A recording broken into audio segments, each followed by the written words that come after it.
It's time for the first Dynasty startup mock draft of the year. I haven't looked at any rankings or anything. I don't know what's going on for 2021. So let's dive right in and see what is up. All right, let's see here. We're going to do Fantasy Pros. Their draft simulator is really good.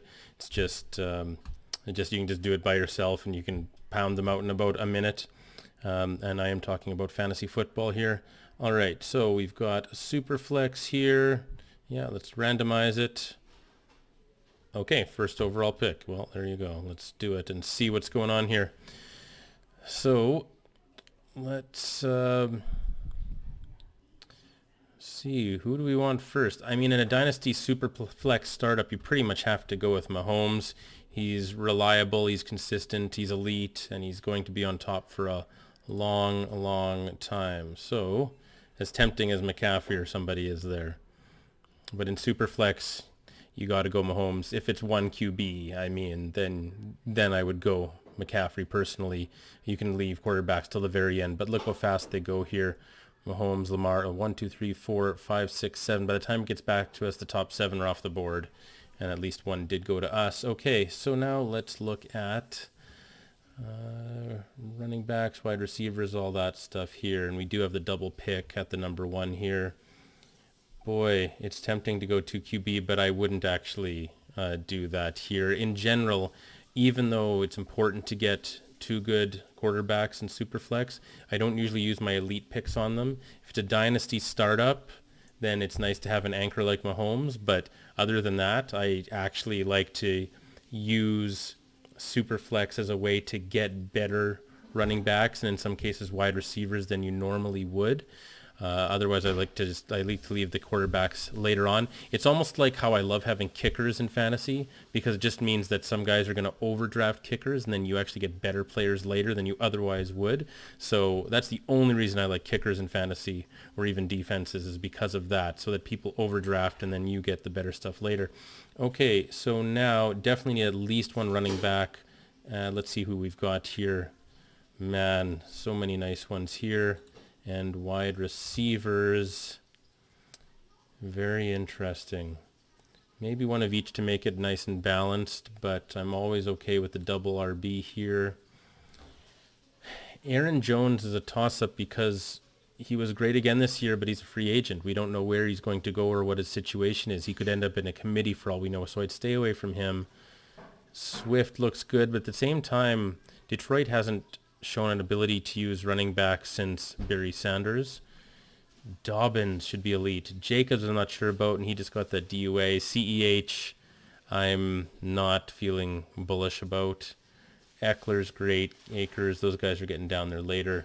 For wide receivers at the 212, Metcalf, I'm still not sold on him as an elite option there. I know when he plays at his best, he really is, and he surprised a lot of people. He's not just the, gym freak and nothing else like a lot of people thought.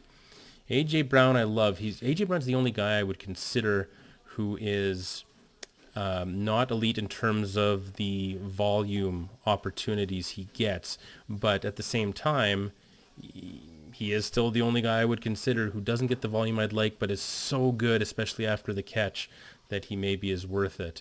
But then, of course, you got Diggs there, who emerged as such an elite option with the massive improvement in accuracy for Josh Allen as quarterback there. So you know what? I don't think I can pass up Diggs at the 212. So let's take him, and then I for sure have to go running back here unless, oh no, is there... Oh, I didn't even see that the tight ends are still there. Oh boy. Okay. This is a tough one here. I am all about running backs. I am the last guy that would ever say 0 RB. Right on my Twitter profile, I say 0 RB is never the answer, and I'm not trying to go 0 RB here. But this is tough. Man, like the Mahomes-Kelsey stack. I mean, Kittle and Waller are great options too, but I mean, I have said for a long time that an elite tight end is a kind of a cheat code there. I've always been that guy that, in an auction draft, I'll spend $50 on the best tight end.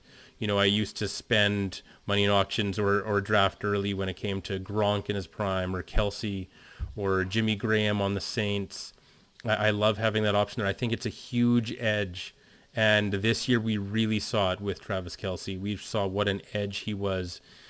Now, Kelsey's a tough one here because he's getting older, but he still led the league for tight ends easily. And I mean, he's one of the top producers for yards for anyone catching passes, which is unbelievable. So this is a predicament here. Normally I look at who my two guys are going to be before I draft, but again, I'm not really prepared for this.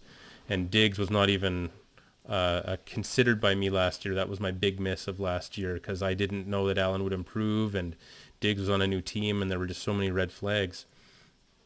Okay, let's go back to running backs here. This is an impossible situation to be in here. It's really tough to know how long Kelsey has left, but he's still playing at an elite level. So you have to assume he has a few years left. I have to go with the Mahomes-Kelsey stack here. I can't pass it up. Me not taking a running back in the first 3 rounds is unheard of. I don't think I've ever done that in my life, unless some ridiculous thing like this happened. Okay, but it's good practice, and now we can see the danger of if you go 0 RB, as they say. But actually, look at this. Most of the options we wanted are still there, at least according to this simulation. CH I didn't want. Jacobs, no. Akers, okay. But he's right up there with Swift and Dobbins and Gibson. Jones, no. And Eckler's good. But we can take Swift and Dobbins here. Gibson's good. Don't fall for the David Montgomery hype. Don't fall for the guy who's not great and who got all sorts of volume opportunities with Tariq Cohen out for the year fairly early. Don't fall for that, okay? All right, so Antonio Gibson, Montgomery, James Robinson, but who knows if I could see Jacksonville really feeling like they want to make a splash and get an Aaron Jones or something like that. They've got Trevor Lawrence. Now they went out and hired Urban Meyer as the coach. This could be a lot like when the Edmonton Oilers drafted Connor McDavid first overall. If you remember when they won the first overall pick, if you're a hockey fan, I don't know. But they went out and made sure to get a new coach, and they really wanted to set things up for the hot, young, first overall generational talent. So I can't say I would take Robinson here, so I'm going to go Swift and Dobbins, and I am over the moon about that at the 412 and the 501. I don't know if that's ever going to happen in actual Dynasty mocks, but if it is, you're laughing for sure. I'm laughing. Ha ha ha ha. Okay, so we're going to see what happens here.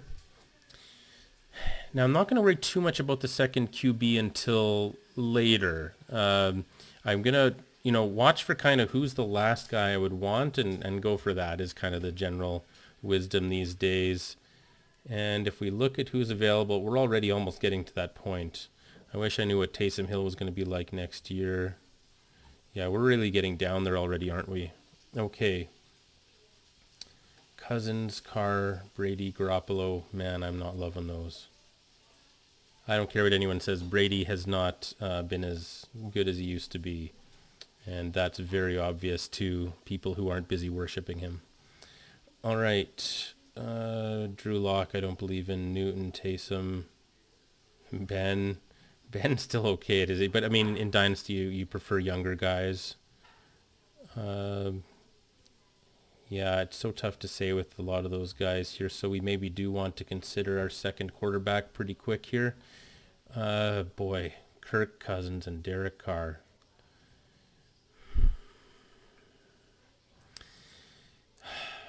It's got to be those two, though. Teddy, I can make a backup, maybe. Cousins gets some volume, but he throws so many picks. Carr was a lot better. You know what? I'm going to take... Oh, jeez. I just don't want Kirk Cousins on my team very badly. I'll take Derek Carr. All right. And we don't need another tight end. Yeah, I'd love to upgrade. All right, and then running backs, still Robinson, who I love. He was amazing for me this year. Carson, Jones, Drake. A lot of question marks there. Okay, we're going another wide receiver, I think. And who's sitting there but Justin Jefferson? Yeah, I think that's a smash pick right there, as the kids say. All right, so how are we looking here? We've got two quarterbacks. We got Mahomes, elite, obviously, as a keeper. Derek Carr doing pretty well with the emergence of Aguilar and Darren Waller and some really nice options there. Their defense still isn't good, so Carr should have to throw a lot. So I like the two quarterbacks. Diggs and Jefferson, elite high-end options there. Swift and Dobbins, beautiful. And then Travis Kelce. This is a great start. If I get some real Dynasty teams like this, that'll be great. But I mean, I don't know if a lot of these rankings, I don't know how updated they are on Fantasy Pros here, but let's take a look here at what's next. Okay, so it's back to us here, and I'm going to see what we've got. James Robinson is still sitting there. At some point, let's assume they're okay with James Robinson. I can't pass him up again. And then A.J. Dillon, are they going to roll with him? Or are they going to try and re-sign Jones? Like, it's too early to tell right now. I know they love that guy, but anyway, okay. I don't see anything else I love right now. I think these rankings might be a little out of whack. But let's look at wide receivers. T. Higgins. He's the next thing for Joe Burrow. I don't know. Like, he could be, and he probably is, but I mean, it just seems, I don't know if I want to trust him yet. Who else do we have here? Yeah, we're getting into, I feel like these rankings aren't the most up to date. Okay, let's go. Let's go T. Higgins. Defense still isn't good, and Burrow's the real deal, so let's go with that. Okay, and now here's where we get into a little more questionable stuff here. Well, Dillon, I think they're going to make him their Derrick Henry of the future, maybe as early as this year. So, you know, it's screw it. Let's just go with Dillon. And I think Gaskin's the real deal there. They got so many running backs, but I think when everyone's healthy, he's the starter. So let's go with him. Again, I just don't like to be short on running backs. I don't know if you can rely on Swift and Dobbins at the turn 4-5 there. That's crazy. Okay, getting late here. Okay, and then let's look at, boy, don't like many of those very much. Okay, let's get some more wide receivers here. Claypool, it's tough to know which of the three-headed monster is for real in Pittsburgh there. But I don't know if I like too much else. Let's go with, so we're saying this is PPR. So let's go with, you know what I'm going to do? Just as something extra here, I'm going to do Jamison Crowder as a high volume play. And for running backs, anyone else I like here? McKissick, you know, I'm going to grab him. I just love him for the PPR upside. It's immense there, especially if their quarterbacks are still going to dink and dunk all day. All right, so we need one more and then a kicker and a defense. Okay, let's get one more wide receiver there. Let's get Laviska. Laviska Shenault with Trevor Lawrence could be just an absolute revelation. And then for, I like to go defense then kicker, if I can. Okay. Actually, no, that's not true. I like to go kicker and then defense because you keep the kicker all year potentially. So let's go kicker. And yeah, I mean, Tucker's not normally going to be there, but we'll take him there. Oh, and they got the separate rookie category this year that they never had before. Okay, and then for a defense, all right, well, we'll just take the Steelers. They've been immense. Okay, and they gave us an A with no preparation. So that's the first Dynasty draft of the year. We're going to do some more drafts that are maybe a little bit more off the wall than this one was, but we'll still do the serious ones and try to share some knowledge with you and some fantasy wisdom. All right, thanks. That's it. See ya.